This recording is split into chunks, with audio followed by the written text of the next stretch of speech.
Hey friends, Big River here. I'm out in nature today. It's Friday, May 29th, middle of the afternoon. I'm hiking on the Ice Age Trail here in Wisconsin.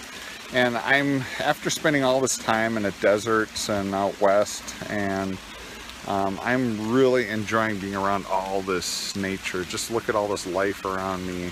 I'm on this hardwood, I'm on this ridge, and it's got all kinds of life around me. Animal life, plant life, just green everywhere, up, down, everywhere is life.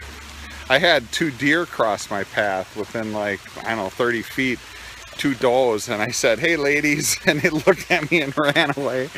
And I walked over to where they were, and I found this feather on the ground. So this was given to me today, this beautiful feather. I'll figure out what it is and figure out what oh, it's really starting to rain here. Let me, okay. I put my phone kind of down here underneath this tree branch here, so kind of protect my iPhone from the water.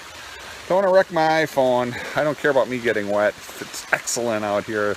I love hiking in the rain. It reminds me of one of the best hikes I ever had with my friend Lynn Bush. We hiked in the rain together, and it was one of my best hikes ever. It was so excellent.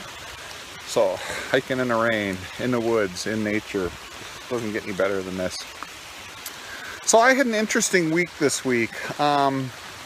I think I want to share something with you guys. It might trigger some of you. When I bought Teal's book, Shadows Before Dawn, and this week from the bookstore, and I started reading it, and I was reading about, it starts off with her like childhood abuse, and of course I've heard her story many times, and I've actually even visited the cabin where she grew up in, and yeah, so I'm really familiar with the story, but it was like something different this time. It really, my empathy buttons were really being pushed. And what it was a statement she made, and it was about how she felt like she deserved that, like when it was happening to her, like she was this bad little girl, and that's why, you know, this stuff was happening to her. And that really hit home with me, because that's what I believed when my abuse was happening. I believed I deserved it, and that I was this evil little, horrible little John boy. And so it was, yeah, so that really hit me hard. And I sat with that, meditated on it a little bit, and did some dreamtime healing on it. And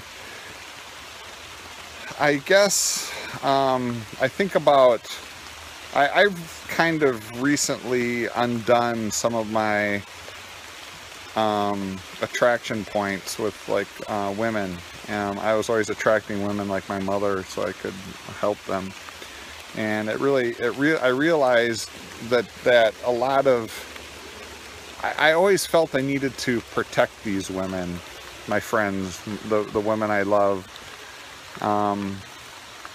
Yeah, like for example, and it's always been this way, like one of my sister's friends, when I made friends with her on Facebook, she was, we were talking, and she said, she made a comment about how she always appreciated one time at a high school party when I saved her from, like, these boys that were going to do some things with her that when she had a little too much to drink. And I didn't even remember doing that, but that's what I've been doing my whole life. I was saving people. And I've really realized that I did it because of that abuse, right? And it's really, honestly, like when I have a friend, like I had a situation at the Boston house that a lot of you watching this probably remember, and I thought I needed to save some of my friends there from situations that happened in the house. And what I really did was I beat myself up after the fact, thinking I should have did more, right? I put it all on myself. I was like, I should have did more. I failed these people that I love. I failed them. I rented this house, things happened, blah, blah, blah. But that was the story I told myself. It was like, I could have did more. And I beat myself up over that. And now with my new perspective, I realize it's really not my job to protect these people, right? I mean, if they're lining up with this, that's part of their own journey. That, you know, they need this reminder or lesson or whatever. And yeah, so the other thing, so yeah, that's something I'm working on.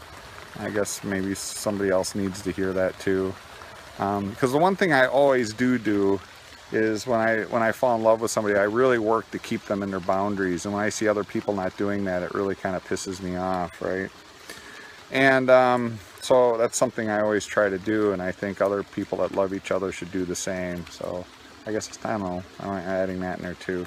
Okay, the rain's letting up, so I can come out so you can see more of me. Hey, here I am, there's a tree.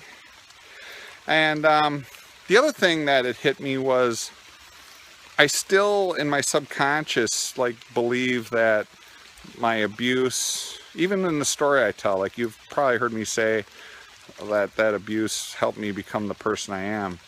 And it did, it really did, honestly, that is the truth. But I'm still like, I haven't like really properly grieved over what was stolen from me as a child. And that really hit me when I was reading Teal's thing too, that I hadn't like,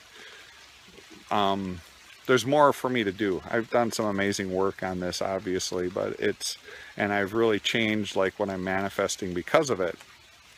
But I really need to do some more work, and it'll, honestly, once I dig deeper into that, it'll even clear up even more. So, I guess that's what part of my point is, you know, for you people that have been abused as children, that grieving process is important. It is easy to just forgive and forget, but there are still lessons in the anger that we all need, and to grieve for what was taken from us.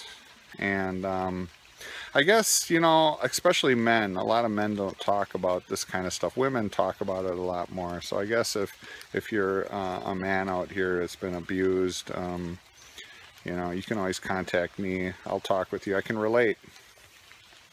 Maybe that's what I need to say too. So if you're out there and you don't know who to talk to, talk to me. I'll listen. I'll be here. I'll hold space for you. Yeah, other than that, I'm enjoying the moment out here in nature, and I'm glad you could share it with me. All this life in Wisconsin, this green life all around me, including insects. And I feel some on my legs, but I'm not even swatting them. They don't really, honestly, mosquitoes, after being in the Amazon, Wisconsin mosquitoes, you'll never hear me complain about them again. It's all perspective, right? So I think I will call it quits. The rain's picking up again, and I'm going to keep heading down this trail, put my iPhone in a pocket where it's safe. And thanks for sharing this day with me today. I'm glad you're able to. So, Hoka Hey. Aho.